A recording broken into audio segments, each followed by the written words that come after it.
Okay, so we're gonna finish taking the rest of the hard lines off the back here and get the old calipers and soft lines out of the way, and then we'll move on to making some new hard lines using the old ones as templates. And we now have, I think, pretty much everything we need to redo the whole braking system, minus any unforeseen problems with the master cylinder or otherwise, or ABS unit, any of that fun. So we're gonna get the flex lines undone properly here, because we got to have these spring clips and the brackets intact to put the new lines on, and get both sides done. Then we'll move on to talking about cutting line and making flares for new lines.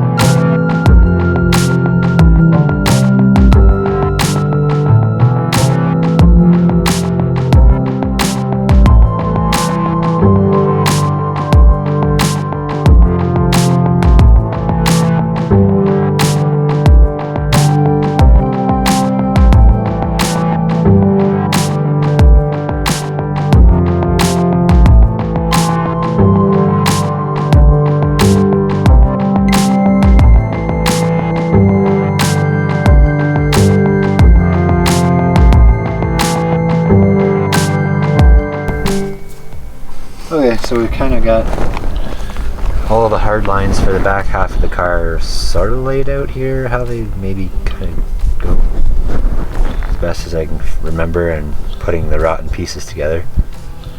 The lines up to each caliper are pretty much intact, so we can duplicate them almost exactly. The front to back line, most of it we've got as well, other than a section at the front, and just however that connected to the junction block there. But we'll just make them all with a little bit of extra line, and should be pretty good to go. It is standard European bubble flare, just like the Volkswagens, which is nice. I mean, it's not nice as far as working with it, but it's a familiar thing.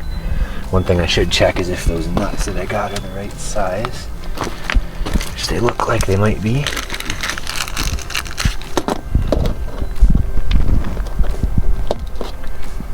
I think that's correct.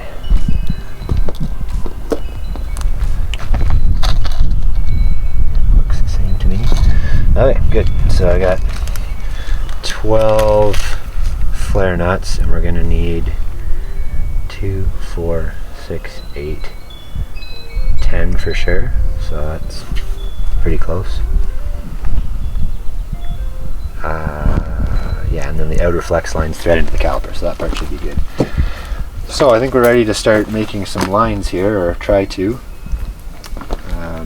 Got the coil of copper nickel here. It is 3/16 as opposed to the 6 mil or whatever that it, or 5 mil that it's supposed to be.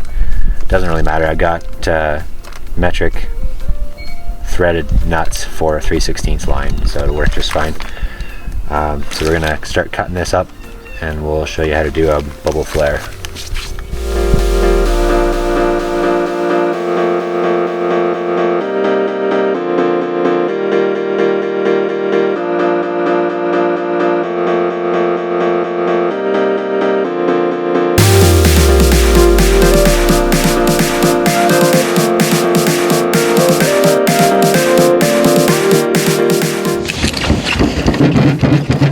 So we're taking apart the old caliper to flex line joint here, because we discovered that the new flex line Greg bought currently doesn't fit the new caliper he bought.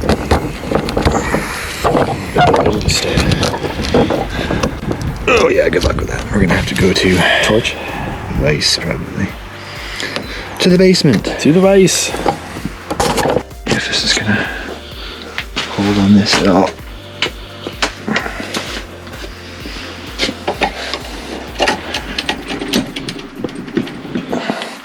Probably not. Oops. Tighter. There's no way to hold it that's a decent bite. That might be better, actually.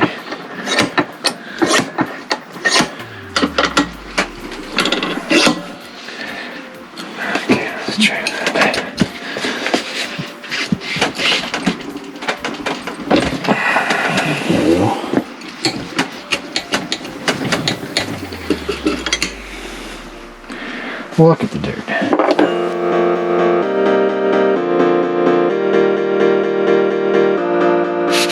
That looks like a flare end on that.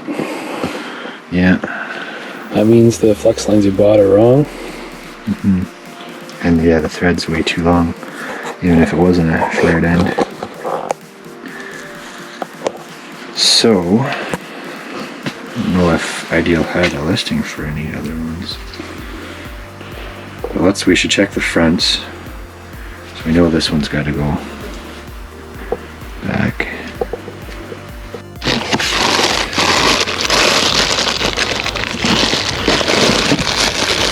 So these are the replacement calipers we bought for the front from a different supplier. These ones are just regular aftermarket from Rock Yes, Auto. it's the same thing. It's got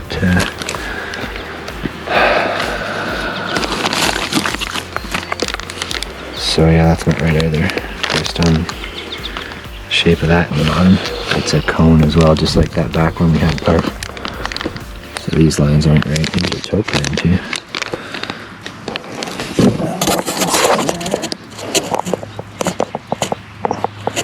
It's hard to tell, but it's like it's basically the female of a,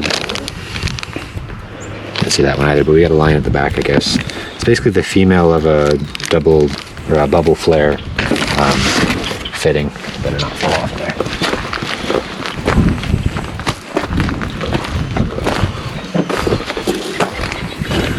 So I don't know if you can see in that one, but yeah, it's a slight cone in the bottom that the bubble that we just did there seats. The bottom there. Okay, so we're gonna do some calling of the parts store here and see if we can get the correct lines coming, and then we'll get back to making hard lines.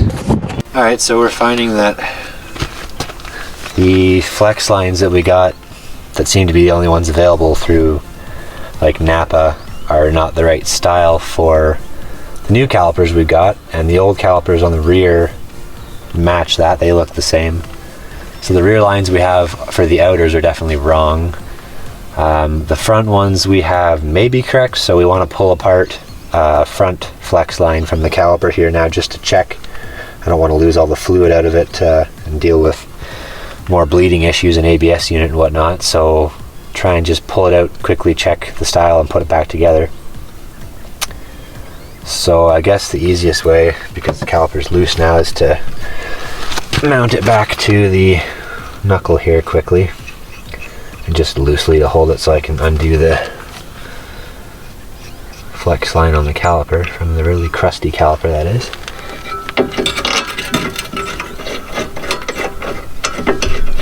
Maybe we will lapse through this.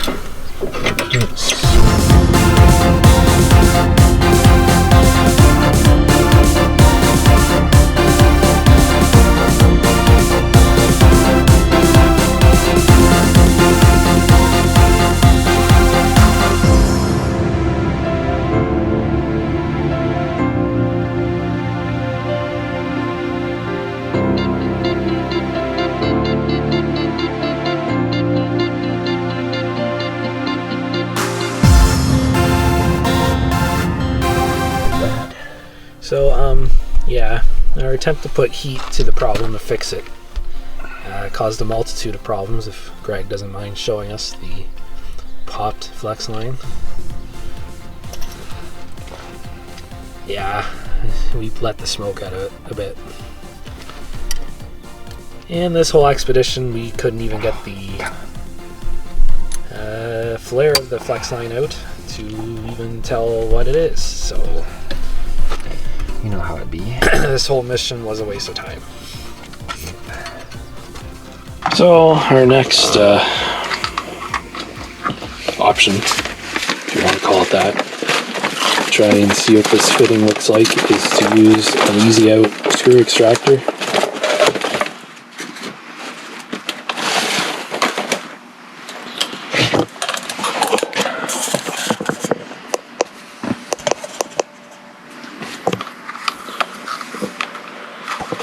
Probably way too much light on there now.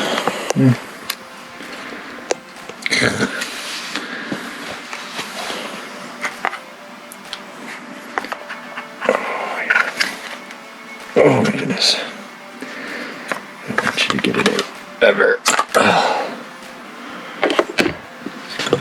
That's probably a pretty decent size.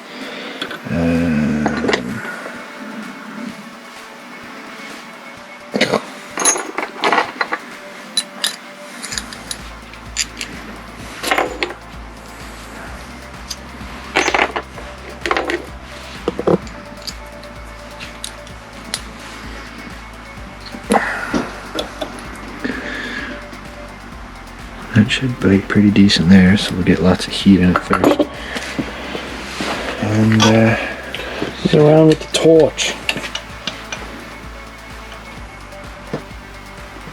I'm trying not to have House fire? well, black going everywhere because There's goes black everywhere.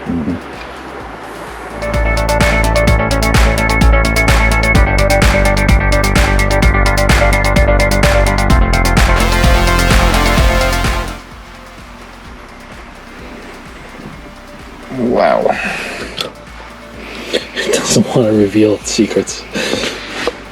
No, it's refusing such things. Crap.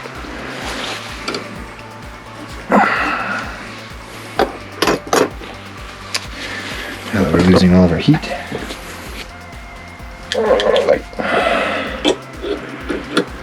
Look at that. See if I can break my ears out. Well, in this project so far, he's broken 2 Phillips heads, one of which was a impact socket, drill bit, whatever. So let's see if we can make this 3 things broken. Now that I've successfully lost all of my heat that I had. Pretty much lost all the heat already.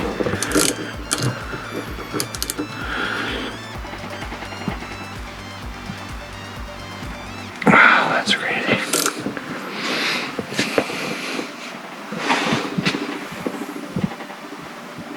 Oh, well, now that I can put some more force on it, I guess let's try heating it up again.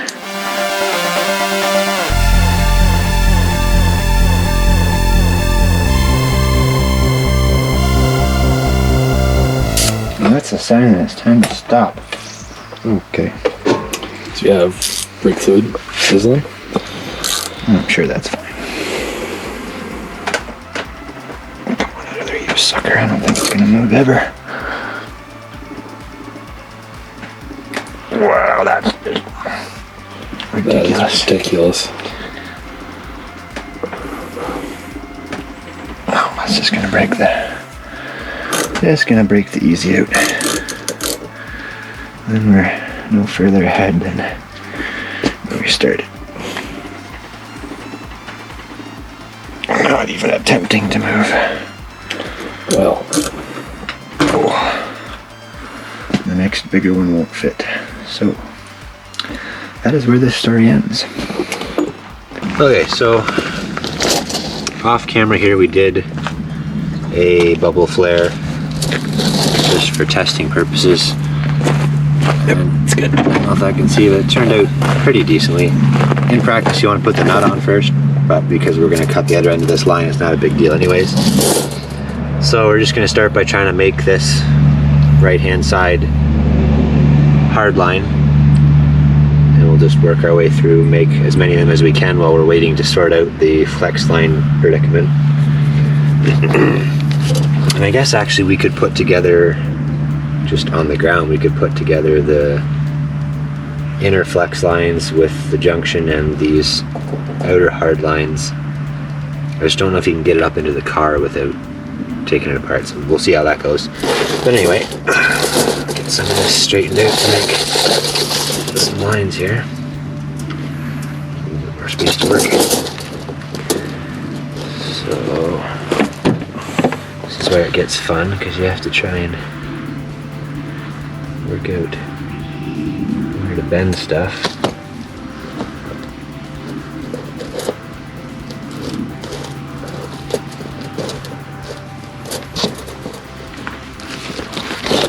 Try and duplicate this. and you got to do it without kinking the line. Yeah, which doesn't take too much with this stuff. It's maybe a little better than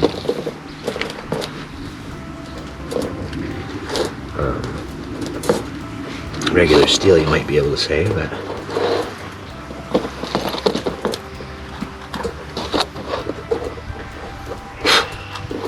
get lost, bugs. Hey. It doesn't have to be exact because you can nicely form the stuff when you go to put it into the car anyway, so.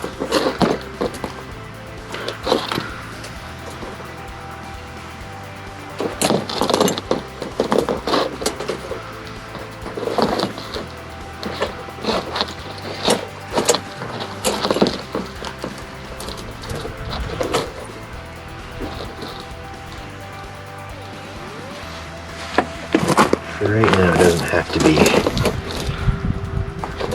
super close. Just trying to make sure we have enough length for what we're going to do here before I cut it.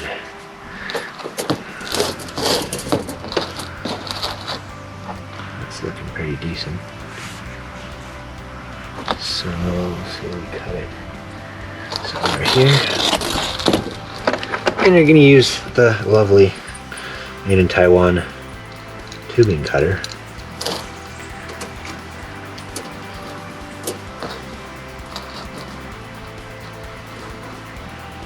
Yeah.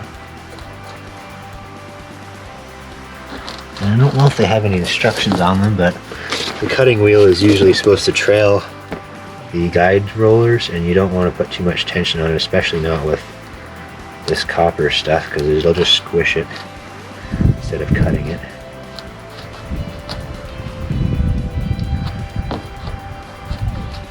And it just takes a little bit of patience to make a nice cut.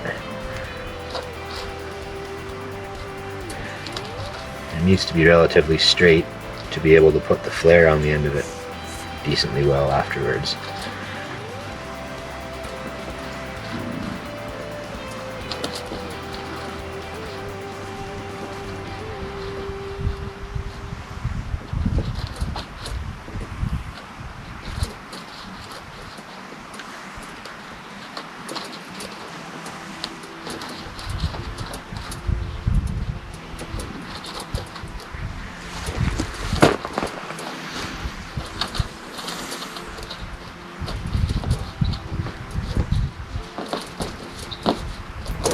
There we go.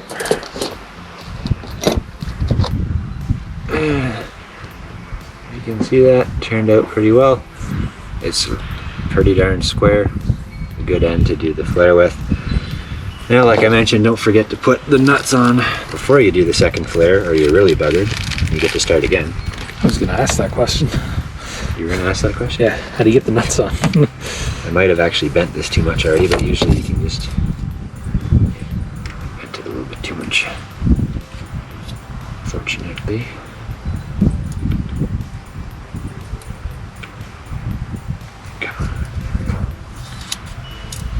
So yeah, normally you would do it. I've ruined my bend. Normally you would do it before you do the flare on the end. How do I do? Bad. Not horrible considering.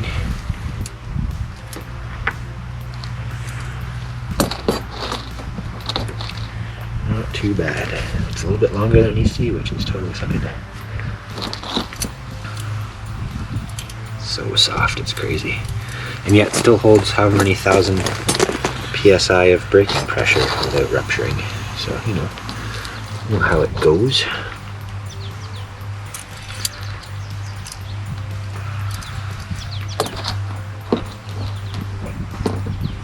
Copper nickel is a good choice for replacement brake line, primarily because it doesn't rust.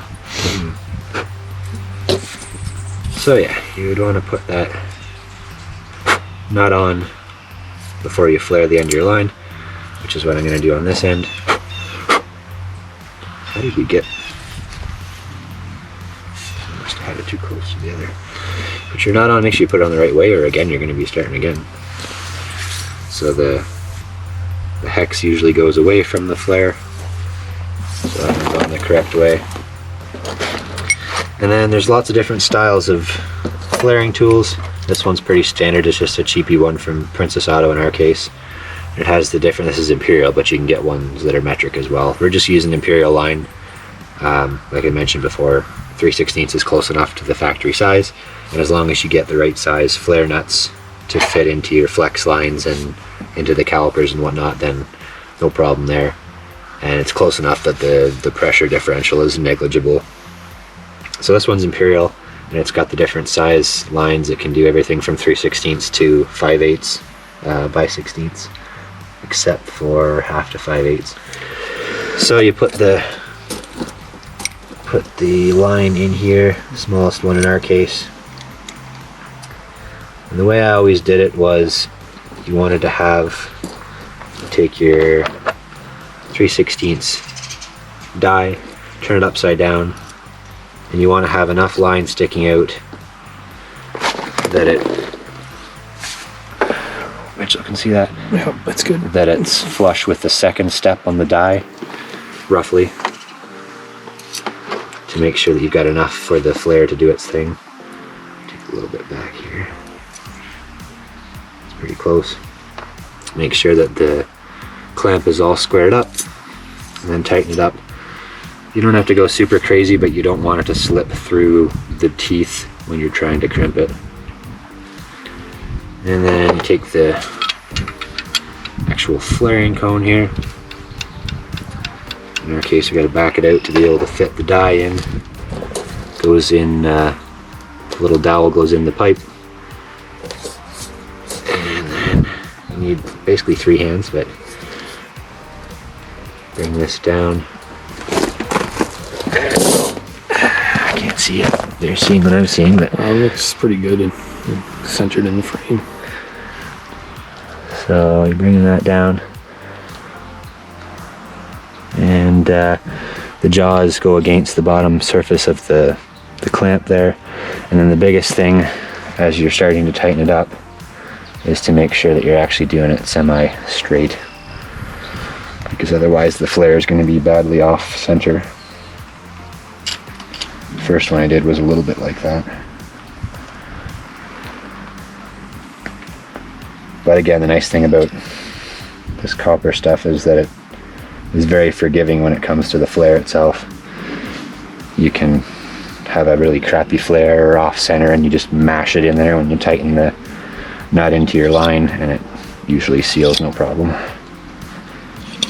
In this case, you're going to tighten it down until it comes to a good stop. You don't want to keep cranking on it after that. And then back it off. Take the die out. And you can see there we got our bubble. Undo the clamp. Let you take the line out. Just like that, we've got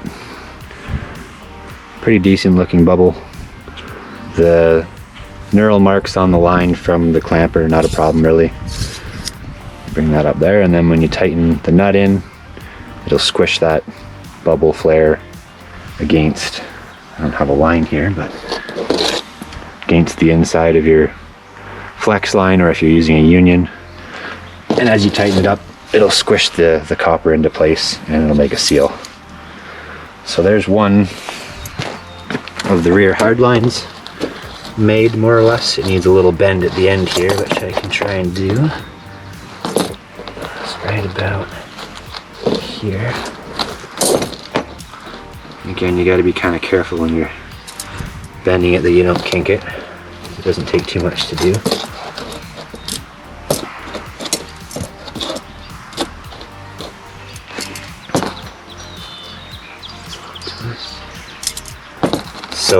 So nice to work with though, as far as hand forming brake lines compared to the traditional steel stuff. So there we go. That'll be close enough that when we go to put it into any clips that are remaining, it'll likely just be zip tie it to the suspension components, but it'll flex enough and we can form it to make it fit. So we're going to repeat that for the other side of the car for sure, for the outer, and then try and make up some little ones for the junction between the union block and the inner flex lines. And then the only hard line left to do after that is the actual front to back line. We have most of it here. We got to measure up at the front underneath how much was lost, where I had to cut it, stop the rest of the reservoir from draining. And then that'll be about all we need for hard lines unless something happens with the front when we take it apart. And then we're just waiting on flex lines and we can start to put calipers and stuff on. So for the rest of this, we're just gonna time lapse it.